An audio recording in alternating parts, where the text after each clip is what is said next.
Friends, Mahakumbh मेला ऐसा मेला जिसमें कि 13 अखाड़ों के असंख्य साधु संत और विश्व के हर कोने से धार्मिक श्रद्धालुओं का समागम। तो दोस्तों, हम बात कर रहे हैं प्रयागराज महाकुंभ मेले 2025 की, जो कि 144 साल बाद में एक पुनः संयोगवश होने जा रहा है। दोस्तों, यह मेला केवल एक मेला या आध्यात्मिक जो सेवा का केंद्र नहीं है या आध्यात्म का केंद्र ही नहीं है, यह है विविधता में एकता का केंद्र। दोस्तों, देश ही नहीं विदेश के हर कोने से लोग वहां पे आके जम रहे हैं वहां का मेला देखने के लिए, जो कि 13 जनवरी से 26 फरवरी तक चलता रहेगा। दोस्तों, लाखों की तादाद में टेंट हाउसेज, पग पग पर सुरक्षा की चाक चौबंद और सुरक्षा एआई के माध्यम से, चाहे किसी भी माध्यम से हो, सुरक्षा की निगरानी और सुरक्षा की सतर्कता के साथ आपका दायित्व निर्वहन करने की कंपनियां पहले से जमी हुई है और इस चीज की गारंटी देती है कि आपकी सुरक्षा उनके हवाले है। दोस्तों, यह प्रयागराज का महाकुंभ ऐसा ही नहीं है, कुछ तो इसमें है जो कि करोड़ों लोग इसके साक्षी बनने जा रहे हैं। दोस्तों, यदि हम देखें भारतीय आध्यात्म की ओर, तो दोस्तों मानवीय मामलों और स्थलीय घटनाओं पर आकाशीय पिंडों का असर पड़ता है। दोस्तों, सनातन परंपरा में हर महत्वपूर्ण उद्यम के लिए शुभ समय ग्रहों की चाल को पृथ्वी पर जीवन से जोड़कर निर्धारित किया जाता है और यह तो खगोलीय विज्ञान भी मान चुका है। दोस्तों, यदि कुंभ का समय तय करने वाला सबसे प्रमुख ग्रह जो है वो बृहस्पति है, जो शिक्षा और बुद्धि से जुड़ा हुआ है। चूंकि बृहस्पति एक वर्ष में एक राशि से गुजरता है, इसलिए 12 वर्षों में उसी राशि में वापस आता है। तो दोस्तों, कुंभ मेले, जो कुंभ के मेले हैं, वो पवित्र नदियों के तट पर आयोजित किए जाते हैं। दोस्तों, आज हम बात करने वाले हैं कुंभ मेले के प्रकार की भी। कौन कौन से कुंभ मेले हैं जो आज तक आयोजित होते आए हैं। दोस्तों, हरिद्वार में गंगा, उज्जैन में क्षिप्रा, महाराष्ट्र में के नासिक में गोदावरी और प्रयागराज में गंगा, यमुना और सरस्वती के संगम त्रिवेणी संगम पर यह वे स्थान है जहां पौराणिक कथाओं के अनुसार देवताओं और राक्षसों के बीच लड़ाई के दौरान, समुद्र मंथन के दौरान खोजे गए दिव्य कुंभ घड़े से दिव्य अमृत छलक कर निकला था। इसीलिए यह कुंभ का मेला आयोजित किया जाता है।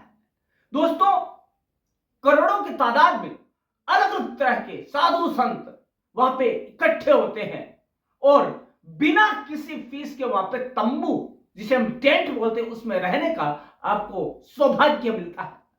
दोस्तों, ठंड ठिठुरन इतनी ज्यादा है, लेकिन उनका जो जोश, उनकी ऊर्जा, उनका आध्यात्म बल देखते ही बनता है। दोस्तों, महाकुंभ 2025 का आयोजन प्रयागराज में 12 कुंभों के चक्र यानी 144 वर्ष के बाद हो रहा है, इसलिए भी यह अधिक महत्वपूर्ण है। दोस्तों, इसकी सीमा, पैमाने और सरकारी सुविधाओं के कारण इसका महत्व और अधिक बढ़ गया है और फिर भारत की केंद्र सरकार भी इसे और अधिक खास बनाने में जुटी हुई है। दोस्तों, यह हर 3 साल में एक बार आयोजित होने वाले सामान्य कुंभ, हर 6 साल में आयोजित होने वाले अर्ध कुंभ और हर 12 साल में शुभ स्थानों पर आयोजित होने वाले पूर्ण कुंभ से कहीं बेहतर है। तो दोस्तों, हमने कई कुंभ के बारे में जान लिया, सामान्य, अर्ध और पूर्ण कुंभ। क्योंकि दोस्तों, पूर्ण कुंभ से इसलिए महत्वपूर्ण है कि यह 144 साल बाद में आयोजित होने वाला है। दोस्तों, यदि हम बात करें 13 से 26 फरवरी तक होने वाले विश्व के सबसे बड़े सांस्कृतिक आयोजन के बारे में, तो हम ये कहेंगे कि प्रयागराज स्वयं से आध्यात्म की यात्रा है। और दोस्तों, महाकुंभ मेला की विशालता ऐसी है कि हर कोई देखे वह मंत्र मुग्ध हो जाए। दोस्तों, महाकुंभ की विशेषता इसकी विशालता की नहीं है, बल्कि इसकी विविधता भी है। लाखों संतों, हजारों परंपराओं और अनेक अखाड़ों के समागम में करोड़ों लोग भाग ले रहे हैं। दोस्तों, विविधता में एकता का ऐसा नजारा होगा जो पूरी दुनिया में भी कहीं भी देखने को नहीं मिलेगा। दोस्तों, यह एक ऐसा महाकुंभ मेला है जिसके सोचने मात्र से ही नजरें सम्मान में झुक जाती है। दोस्तों, एकता के मंत्र को मजबूत करता है। उन्होंने हम ये कहें कि देशवासियों से यदि आह्वान किया जाए कि वो महाकुंभ में जाए और एकता का संकल्प लेकर ही लौटे, जिसकी आवश्यकता आज पूरे विश्व में है। दोस्तों, ये शीत युद्ध, आंतरिक युद्ध जहां हो रहे हैं, ऐसी स्थिति में विविधता में एकता का बहुत अधिक महत्व है। दोस्तों, यदि हम इसकी सुव्यवस्था या सुरक्षा व्यवस्था की बात करें तो एआई के माध्यम से वहां की सुरक्षा को साक्षोबंद किया गया है और यह वहां की जो अध्यात्म से पगे जो लोग, धार्मिक प्रवृत्ति के लोग हैं, उनकी सुरक्षा व्यवस्था की गारंटी देते हैं। इसके अलावा दोस्तों, यहां पर आकर यह सोचा जाता है कि विभाजन और नफरत के भाव को यहीं पे हमेशा हमेशा के लिए डुबकी लगाकर धो लेने चाहिए। दोस्तों, बात यह है कि इस महाकुंभ की 11 भारतीय भाषाओं में उपलब्ध एआई चैटबॉट का इस्तेमाल किया जा रहा है, जिसके माध्यम से आयोजन के बारे में सभी जानकारियां टेक्स्ट या वॉइस मैसेज के माध्यम से भी प्राप्त की जाएगी। दोस्तों, हिंदू नदियों को सिर्फ पानी की चादर नहीं माना जाता है, बल्कि प्रकृति के आदि तत्व का प्रतीक माना जाता है, जो हर चीज को शुद्ध और जीवंत बनाता है। दोस्तों, पानी को शरीर और मन के लिए एक सफाई करने वाला माना जाता है और यह मनुष्य की गतिविधियों का साक्षी भी रहा है। दोस्तों, ऐसा कहा जाता है कि किसी शुभ ग्रह के समय आस्था के साथ मंत्र जप, पवित्र शब्द या प्रार्थना के साथ किया गया पवित्र स्नान नकारात्मक ऊर्जा को दूर करता है और पापों से मुक्ति दिलाकर उसमें शुद्धता और ओजपूर्ण ऊर्जा का संचार करता है। और दोस्तों, ऐसा ही प्रयागराज में त्रिवेणी संगम अंतःकरण शुद्धि के लिए एक आदर्श वातावरण प्रदान करता है। और ऐसे में यदि वहां ये प्रयागराज का महाकुंभ मेला 2025 आयोजित होता है तो सोने में सुहागे की बात है। दोस्तों, विविधता में एकता का सटीक प्रमाण भी पेश करता है। दोस्तों, महाकुंभ विभिन्न सनातन परंपराओं के समर्थकों को एक साथ लाकर विविधता में एकता के वैदिक आदर्श का उदाहरण करता है।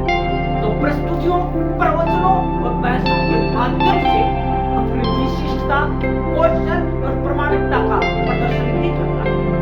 यह सनातन धर्म की संसद है जो कि धर्म, संस्कृति और आध्यात्मिकता को दृष्टिकोण करती है। हमने बात की अभी प्रयागराज महाकुंभ मेले 2025 की, जो विविधता में एकता को पेश करता है। दोस्तों, चाहे वह किसी धर्म या संप्रदाय के लोग हो रहा हो, प्रत्यक्ष या परोक्ष रूप से हर कोई प्रयागराज के महाकुंभ से जुड़ा हुआ है और या अपने आप को बनाना चाहता है। तो ऐसे में दोस्तों, क्या आप प्रयागराज के इस मेले में शामिल होकर अपने आप को भाग्यशाली नहीं बनाना चाहेंगे? तो दोस्तों, जरूरत किस चीज की है? जरूरत है तो ब्रह्म क्लासेज के इस वीडियो को सुनकर क्या क्या व्यवस्थाएं की गई है उनको मद्देनजर रखते हुए 13 जनवरी से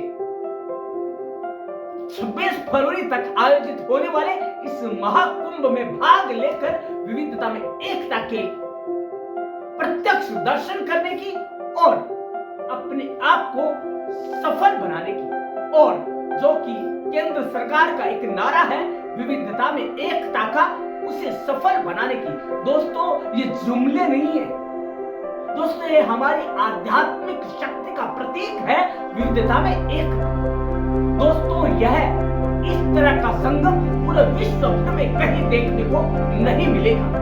दोस्तों यह भारतवर्ष वही देवी भूमि है जहां पर प्रयागराज में मेले लगते हैं, जिसमें कई अखाड़ों के साधु संत लाखों की तादाद में इकट्ठे होकर विविधता में एकता का परिचय। दोस्तों चाहे वह विश्व का कोई सा भी कोना हो, यूएस हो, यूके हो, रशिया हो, चाइना हो, नेपाल हो या पाकिस्तान हो, हर कोने से कुंभ के इस मेले में, महाकुंभ के मेले में लोगों का सरोकार रखना इस चीज का प्रतीक है, इस चीज का प्रमाण है कि कहीं न कहीं इंसानियत है और विविधता में एकता की बात। दोस्तों यह महाकुंभ और भी कई मायनों में महत्व रखता है, इस चीज की गारंटी देता है कि कहीं न कहीं हम एक संकल्प लेकर जाते हैं यहाँ से कि हम देश में विविधता में एकता यूनिटी लाने का प्रयास करेंगे। मतलब कि यह जो मेला है वह क्या है, Mahakumbh 2025 exemplified unity in diversity, मतलब कि महाकुंभ विविधता में एकता का प्रमाण करता है। दोस्तों आपको ये जाना, हालांकि मैं जानता हूँ कि आप टेंशन में या साइंस के विषय में, लेकिन दोस्तों अध्यात्म भी एक विज्ञान है, खगोल शास्त्र का जो विज्ञान है उससे कहीं जुड़ा हुआ है महाकुंभ। तो दोस्तों जानने के लिए पूरा देखिएगा परंपरा से का यह वीडियो। तो दोस्तों आपको पुनः पता लगेगा कि अनेकता में एकता या अध्यात्म की पावर किसे कहा जाता है, और वहां पर जो त्रिवेणी का संगम है वहां पर ही ये महाकुंभ क्यों आयोजित होते हैं। तो दोस्तों देर किस चीज की है, चलिए आप यात्रा कीजिए महाकुंभ मेले की, और हम मिलते हैं कल इसी वक्त इसी मंच पर एक नया वीडियो महाकुंभ पर लेकर, या ऐसा ही एक नया वीडियो जो कि आपकी क्यूरियोसिटी को बढ़ा सकता है, उसको जान सकता है और उसे जानने के लिए उत्साहित रहता है। दोस्तों कल मिलते हैं, तब तक के लिए धन्यवाद।